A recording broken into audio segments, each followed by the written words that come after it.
But first, the Albanese government's commitment to national security, and I use the term commitment very loosely, has come under fire after frontbencher Ed Husic said today that Palestinians fleeing the war in Gaza had been given visitor visas to Australia because it would make them, quote, faster to process. And then all of a sudden just shut the door in one of the worst humanitarian catastrophes we're witnessing, I think speaks a lot to Peter Dutton. Why visitor visas, though? Because they're faster to process. Refugee visas take longer, and given what's happening right now and the dangers presented, the view was to try and get people out as quickly as you can.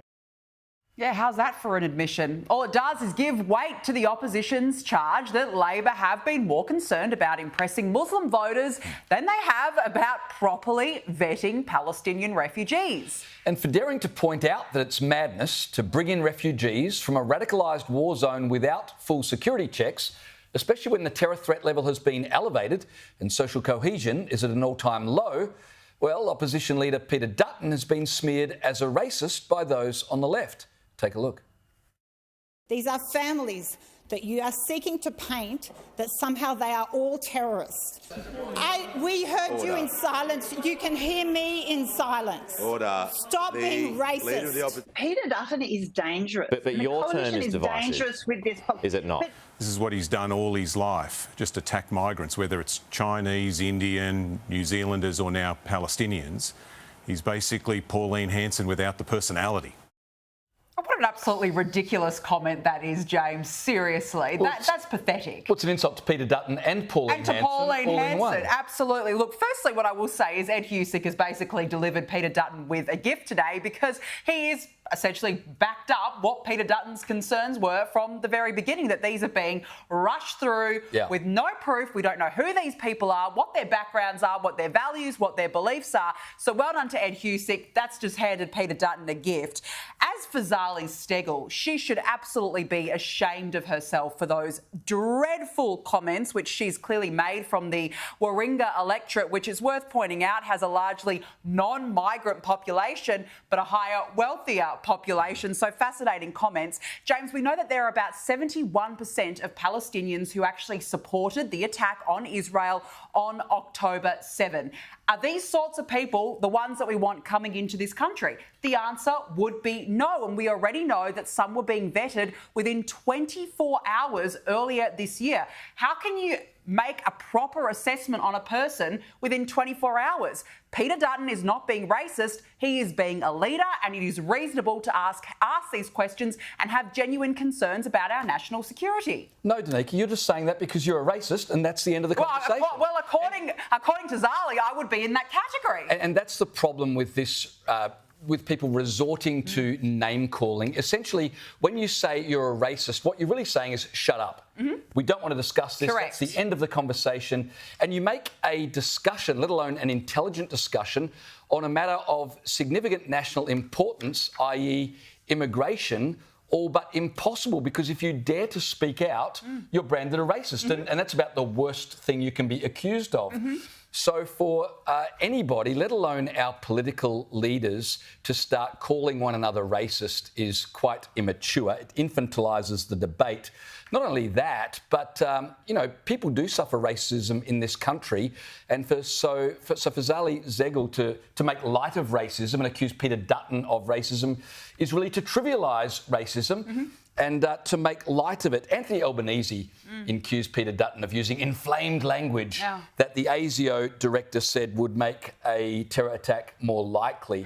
So that means that if you import people from a radicalised war zone without proper security checks, well, you're not making a terror attack more likely. But if you point it out, then you're making a terror attack more likely. And what does it say about the Muslim community that Anthony Albanese, our Prime Minister, seems to insinuate that if you dare to ask questions of that community, you make a terror attack more likely. Yes. I wouldn't have thought that's any way to endear yourself to voters in Western Sydney. Well, let's not forget that there is an election around the corner sometime in the next 9 months. And a number of these seats, as we know, are in Western Sydney. These are the key ones that are at play. But a number of these Labor ministers, like, for example, Jason Clare, whom we've just seen, also Tony Burke, they have got seats up for grabs in Western Sydney with high Muslim populations. Now, this surely has to be a ploy to say to the people of this area, well, we support the Palestinian visas, therefore give us your votes. Don't give it to the Muslim vote, don't give it to other candidates, give it to us. It's a ploy for votes. I find it fascinating that there are other neighbouring countries surrounding the war zone right now that are not even taking these people in. Jordan, Egypt, for example. So if they are not taking them in, why should we be taking them in on the other side of the world? Why does it have to be Australia? Because why should we be the ones to be putting our security at risk? Why do they have to come here? There's one other issue that you raised that we need to draw attention to, and that is that one of these politicians, Tony Burke, who's got a high number of Muslim constituents, but he's been made Minister for Immigration and Home Affairs, which... And 100 other portfolios. Indeed, but it puts him in a difficult situation because for him to make harsh rulings that would seem to be against a Muslim population then has a detrimental effect on him in his own electorate. So he seems to be caught, and it's probably not the wisest appointment in hindsight by the Prime Minister. No, it's not. And the other point I would make, James, is that Peter Dutton comes from a policing background, so he's always had security at the forefront. He understands security issues better than most people, given the background that he's had.